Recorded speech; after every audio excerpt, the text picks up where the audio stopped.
Hello and welcome to the Antiquarian Outlook for week 45 of 2025, starting November 3rd. I'm Spencer W. Stuart, Collections Advisor, author of Contemporary Issues in Rare Books and Manuscript Collecting, and host of the monthly webinar, Collecting Insights. For more details on my services, publications, and programs, follow the links below, along with links to the various auctions we'll discuss in this program. Alright, let's get into last week's results.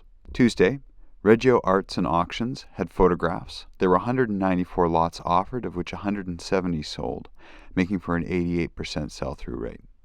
Highest price realized was lot 182, Michael Rovner's Crossing from 2012, an LCD screen installation. Estimates were set at $15,000 to $20,000 US, realizing $35,560 US. A buy-in of note, lot 245, Robert Frank's Reno from 1955. Estimates were set at $25,000 to $35,000 US. Still with Tuesday, Desa Unicum in Poland had collectible photography. There were 82 lots offered, of which 39 sold, making for a 47.5% sell-through rate. Highest price realized was lot 108, Natalia Lachowicz, Consumer Art from 1974, printed in 1976. Estimates were set at 45,000 to 65,000 Polish zloty, resulting in 70,000 Polish zloty, the equivalent of about $18,900 US. Finishing off Tuesday, Ader had autographs, letters, and manuscripts, part 1. There were 253 lots offered, of which 156 sold, making for a 62% sell-through rate. Highest price realized was for lot 118. These original drawings by Pauline Verdot for Rossini's Otello. Estimates were set at 1,500 to 2,000 euros, realizing 15,000 euros. A buy-in of note, lot 156, Canudo's dossier on the project for a gallery of new writers, painters, sculptors, and musicians from 1914. Estimates were set at 10,000 to 12,000 euros. A lot that exceeded expectation was 225, 12 autograph letters signed, addressed to Robert de Montesquieu, dated from around 1910. Estimates were set at 400 to 500 euros, realizing 4,000 euros. On to Wednesday, Dominic Winter had printed books and maps, Geology and Charles Darwin. There were 449 lots offered, of which 400 sold, making for an 89% sell-through rate. Highest price realized was for lot 93, Darwin's Geological Observations on the Volcanic Islands, published in 1825. Estimates were set at 4,000 to 6,000 pounds, realizing 13,000 pounds. A buy-in of note, lot 295, this Aldine publication of Titus, published between 1520 and 1521. Estimates were set at 1,500 to 2,000 pounds. Next sale, Doyle New York had stage and screen. There were 288 lots offered, of which 227 sold, making for a 79% sell-through rate. Highest price realized was for lot 21, a Charles Adams Theater poster.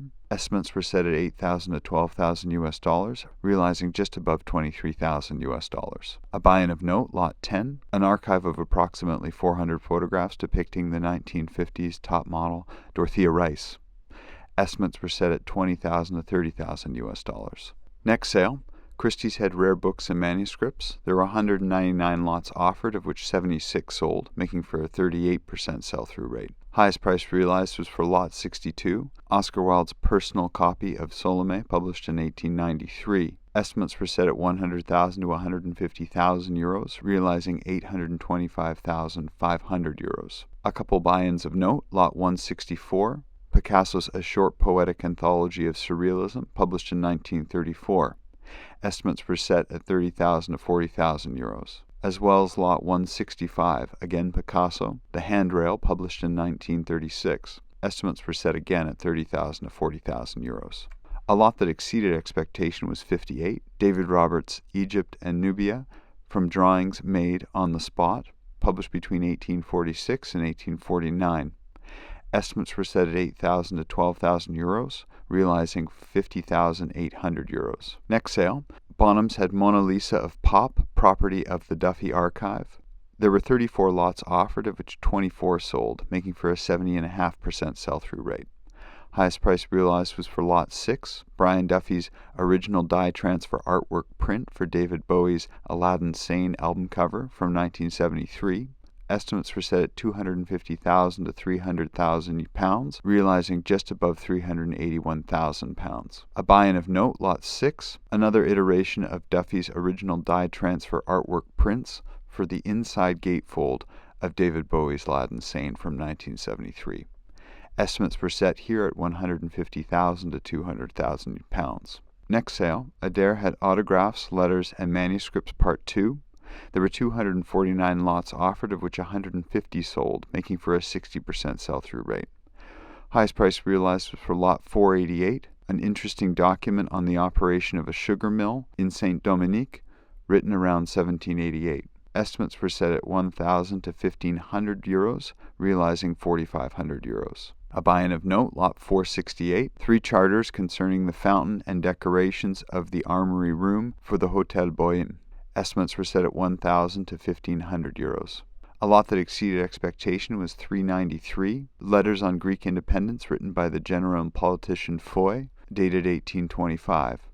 Estimates were set at €300 to €400, realizing €3,800. Next sale, Rossini in Italy had photos, theme 11.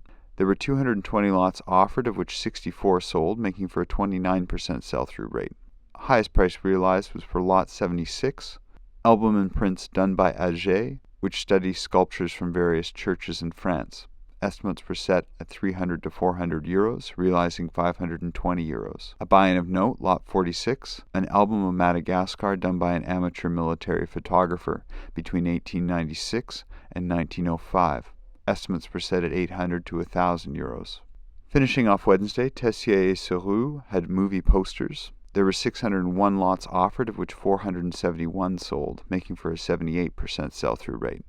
Highest price realized was for Lot 533, 2 albums of over 500 photographs of Pierre Foucault. The winning bid was €330. On to Thursday. Forum Auctions had an online sale, books and works on paper. There were 221 lots offered, of which 212 sold, making for a 96% sell-through rate. Highest price realized was for Lot 122, a first edition dedication copy of Sassoon's The Old Huntsman and Other Poems, published in 1917, inscripted to Thomas Hardy. Estimates were set at £10,000 to £15,000, realizing £27,500. A buy-in of note, Lot 50, a first edition presentation copy of Robert Graves's Country Sentiment, published in 1920. Estimates were set at £2,000 to £3,000. Next sale, PBA Galleries had rare books, manuscripts, and more. There were 100 lots offered, of which 41 sold, making for a 41% sell-through rate. Highest price realized was for Lot 61, this fifth state of Munster's hand-colored woodcut map from 1550. Estimates were set at $6,000 to $9,000, realizing $12,500. A buy-in of note, Lot 70, this 1485 first edition of Plato. Estimates were set at $50,000 to $80,000. Next sale, Les Auctioneers had rare books and works on paper. There were 491 lots offered, of which 404 sold, making for an 82% sell-through rate. Highest price realized was for Lot 40, this original pen, ink, and watercolor illustration by Arthur Rackham. Estimates were set at £3,000 to £5,000, realizing £5,200. A buy-in of note, this 1644 edition of Theophrastus.